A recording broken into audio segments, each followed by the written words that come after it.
اللهم نقنا من الذنوب كما ينقى الثوب الأبيض من الدنس اللهم باعد بيننا وبين خطايانا كما بعدت بين المشرق والمغرب اللهم آت نفسي تقواها وزكها أنت خير من زكاها أنت وليها ومولاها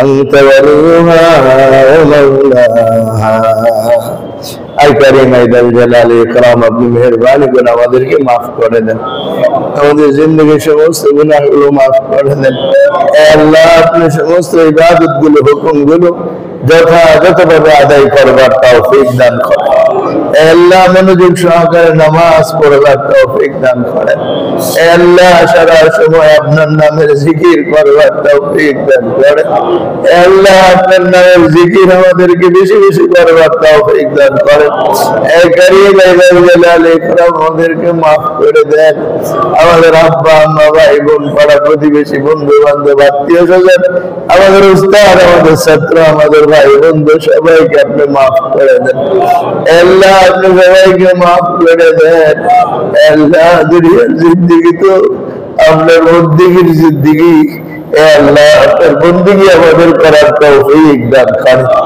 আল্লাহ হয়তো কথাবার্তা কাজকর্ম থেকে আমাদেরকে হেফাজত করেন আসমান জমিনে বালা মুসিবত থেকে আমাদেরকে রক্ষা করেন আপনার দ্বীনের জন্য আমাদের জান মাল সময় ব্যয় করার তৌফিক দান করেন আল্লাহ মুসলমানদের আর কিসিমের সহযোগিতার জন্য আমাদেরকে সুসংগঠিত হইবার তৌফিক দান করেন আই কারীম আইদাল জালাল ইকরাম ইসলামের সুমহান আদর্শকে উম্মতের সামনে পরিপূর্ণভাবে পেশ করার তৌফিক দান করেন হে আল্লাহ ইসলামের সৌন্দর্য মানুষের কাছে বাস্তবে পৌঁছায় দেওয়ার তৌফিক দান করেন আল্লাহ মুসলমানদেরকে maaf করে দেন মুসলমানের ঈমানকে মজবুত করে দেন আমলকে সুন্দর করে দেন আখলাককে সংশোধন করে দেন হে আল্লাহ আমাদেরকে কাদের মুসলমান বানায় দেন হে আল্লাহ আমাদেরকে আপনার পছন্দনীয় মুসলমান বানায় দেন আপনার নবীর পিয়ারা বানায় দেন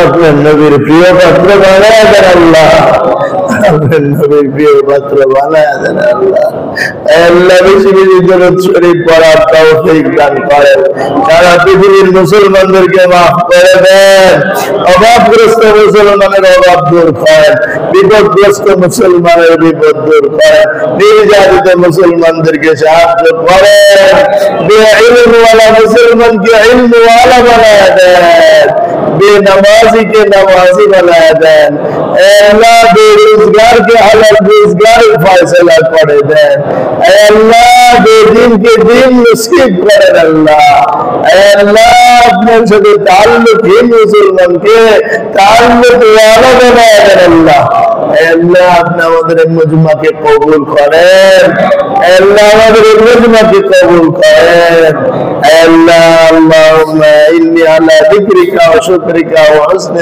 ইবাদাতিক اللهم اكفني بحلالك عن حرامك واغنني بفضلك عمن سواك আল্লাহ ইব্রাহিম ভাইয়ের কাজকে আসান আর সহজ করে দেন আল্লাহ ওনার কাজকে আসান আর সহজ করে দেন আল্লাহ কাজকে আসান আর সহজ করে দেন আল্লাহ আরো যত দোয়া চেয়েছেন প্রত্যেকের দোয়াগুলোকে কবুল করেন ربنا تقبل منا انك انت السميع العليم وتب علينا انك انت التواب الرحيم وصلى الله تعالى على خير خلقه محمد وعلى آله وصحبه أجمعين برحمتك يا أرحم الراحمين.